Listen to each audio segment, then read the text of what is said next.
C'est le rendez-vous incontournable pour les amateurs de voitures de collection, le salon Rétromobile jusqu'à dimanche porte de Versailles. Mais comment concilier le charme des belles anciennes avec les normes d'aujourd'hui? La solution s'appelle Rétrofit, des moteurs électriques derrière des carrosseries d'époque. Antoine Marguet avec Marie Loisel.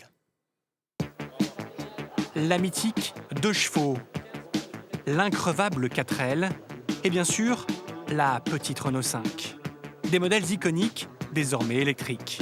On appelle ça le rétrofit, une transformation qui séduit les amoureux des youngtimers. Comprenez ces vieilles voitures de notre enfance.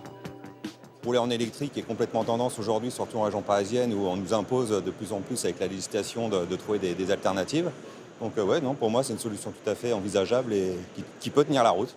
Un kit électrique facturé entre 9 et 12 000 euros selon les modèles, pour une autonomie de 90 km. C'est cher, mais à ce prix-là, vous pourrez rouler avec votre Madeleine de Proust et l'utiliser en daily, c'est-à-dire comme une voiture de tous les jours. On n'a plus le bruit du moteur d'origine, etc. Mais c'est vraiment un clin d'œil à l'origine du véhicule.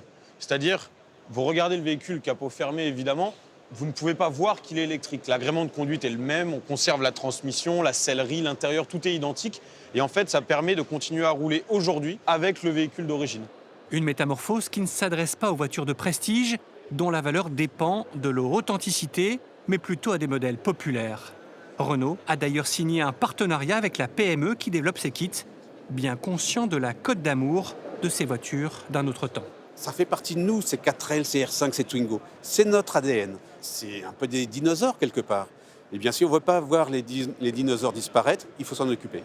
Homologué il y a 3 ans, le marché du rétrofit est encore balbutiant, quelques centaines de voitures chaque année. Mais avec les restrictions de circulation, ce sera peut-être l'ultime solution pour rouler à Paris avec une vieille voiture.